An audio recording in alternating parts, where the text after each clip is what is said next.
Hello! Hi to all! Happy Sunday guys! Nako, eto, nagtago ako dito sa isang kwarto ko guys para hindi marinig yung mga ingay kasi Sunday ngayon at nasa holiday yung mga tao, so may mga nagkaraoke, may mga nagpatugtog, so ayun, kailangan ko mag-vlog ngayon, so nagtago na lang ako dito guys. So ito yung aking i-vlog ngayon, yung aking Peperomia Hope. Ito yung aking Peperomia Hope na to ay nabili ko to noong show sa Circle kasabay nung aking green drum. Pero kung makikita nyo, ayan oh, napakalago niya na. Ayan. Diba? Pero yung green drum ko, isang pot pa lang siya. Pero ito, 1, 2, 3. So, ibig sabihin, mas mabilis itong lumago kaysa kay green drum. At talaga namang napakabagal ni green drum, guys. Ilang taon na to. O, diba? So, ang nagustuhan ko lang dito sa halaman na ito, guys, hindi siya mahirap alagaan. Kahit minsan, katulad ng green drum, hindi rin siya naglanta. Basta, tuloy-tuloy rin lang ang paglago niya. At as in, tuloy-tuloy talaga, mabilis talaga siyang maglago. Ito yung nagustuhan ko dito, guys. O, ito pa. Ayan. Ayan. Sa isang node, 3 leaves. O, diba? Yan. 3 leaves in 1 node. So, ganyan siya. Laging 3 leaves yan sa isang node. Ayan. Yun ang nagustuhan ko dito, guys. Naiiba rin siya sa ibang mga peperomia. O, diba? Ayan. Tapos, brown yung kanyang stem. Green yung kanyang leaves. Ayan, yung mga green. Pag nag-matured na siya, ayan, para siyang mga coin plants. Kasi bilog na siya, oh. Ayan, nagra-round na siya as in round. Pero pagka yung hindi pa siya gaanong matured, ganito pa lang, medyo pahaba pa lang ng konti. So, tuloy-tuloy ang paglago nito, guys. Hindi siya mahirap alagaan. Hindi siya masyadong matakaw sa tubig, pero kailangan lang siyang moist. Kasi nga, ang peperomia, may pagka-succulent sila kasi medyo matubig yung dahon nito. Unlike kay green drum, matigas yung dahon noon, pero ito, makapal, pero medyo malambot at talagang halatang-halatang matubig talaga yung kanyang mga dahon. So, no need na lagi siyang didiligan. Ang importante lang sa kanya, parati siyang moist. At kailangan nakalagay siya sa mainit na lugar, pero indirect sunlight. So, kaya sila lumago dahil maganda yung location na pinaglagyan ko sa kanila. Yan. Ito yung aking last na na-propagate. Ayan, malago na rin siya, mahaba na siya. Oh. Tapos, mayroon pa akong, ayan, ito pa isa. Mayroon pa akong, ayan, tinusok lang siya dito. Tinusok ko yung pinakapuno niya. Tapos, ayan, inikot ko at nagugat na. Tingnan natin, ha? Iyan, oh. Nagugat na to. Ayan na yung mga ugat niya, oh. Mabilis siyang lumago. Basta, pag nagpropagate kayo sa kanila, kailangan mainit yung location niya. Hindi yung malamig or malayo sa init ng singaw, hindi siya nabubuhay, nalalanta lang. So, kailangan talaga mainit na mainit yung lugar, pero hindi siya natatamaan ng araw. Kailan ko lang itinusok yan. Oh. So, ganun lang kadali mag-propagate ng mga peperomia. Puputulin mo lang ito. Dito ka lang magputol. Tapos, kung gusto mo, tatlong node. Eto. Tapos, tanggalin ito, mga dahon. Tapos, itutusok siya. So, ayan, mabubuhay na yan. Basta, spray-spray na lang muna sa umpisa.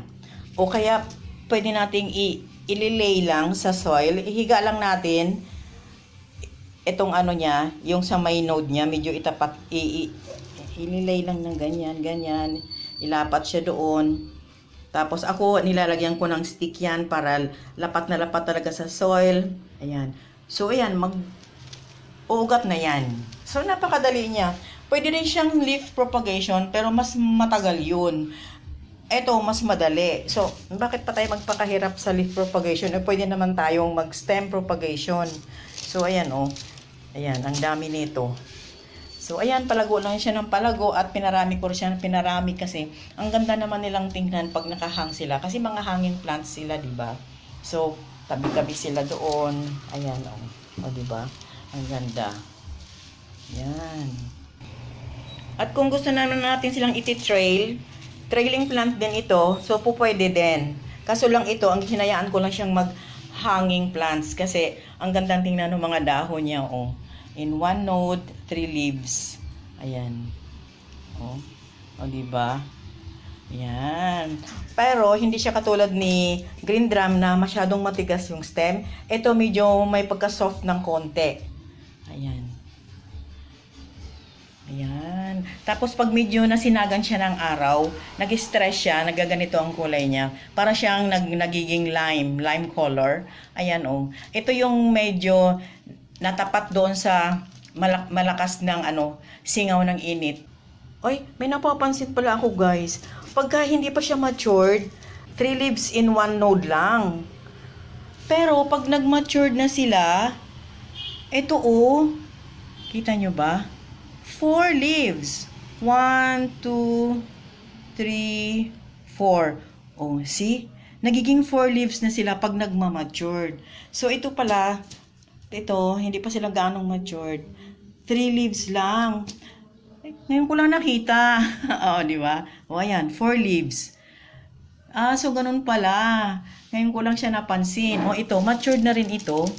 Ito, pero, ito na. 4 leaves in one node. O, diba? Ang ganda. Ang cute. At saka, kung gusto natin na gumanda yung kanyang mga stem na hindi siya, ito hindi pa to. Ito hindi pa siya naglelegi. Masinsin pa. Pag nakita nating naglelegi na sila, kailangan natin silang gupitan, putulan, i-propagate natin at para suminsin uli yung kanyang mga node. Ayan. At kumapal. Ayan. Ito pwede nating dagdagan yan. Kasi maliliit. O as in maliliit yung kanyang mga mga ugat. Kaya hindi dapat talagang mababad sa tubig yung mga peperomia. Ayan, ang mga ugat. Diyos ko guys, sinulid ang mga ugat. So kawawa nga naman yan pagka basang-basa. Mamamatay lang yan. Ayan oh. So ito, itinusok ko dito. Nagputol ako sa malapit sa node, katulad nito. Ayan, dito ako nagpuputol, malapit sa node. Tapos tinatanggal ko yung mga dahon nito. At yung hanggang sa node na yan, yun ang nilulubog ko sa lupa. Hindi yung malalim. Hanggang dito lang. Ayan o. Ayan. Kaya ayan.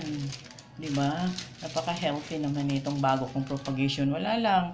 Inano ko lang siya dyan. Nilagay ko lang siya dyan kasi nga, nagputol nga ako dahil nga mahaba na. Ito pa nga, ito. Ayan, pinagputulan ko dito. Ayan.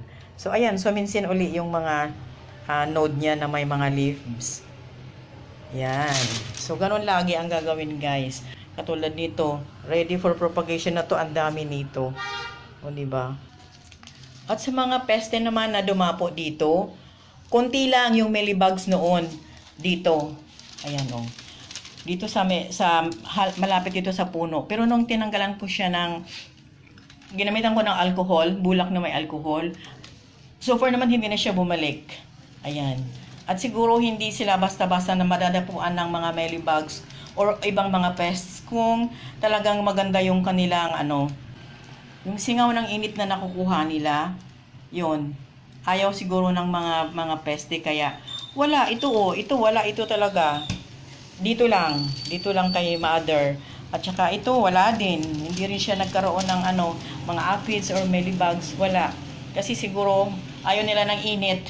Talagang, guys, talagang napakainit talaga doon sa lugar na yun.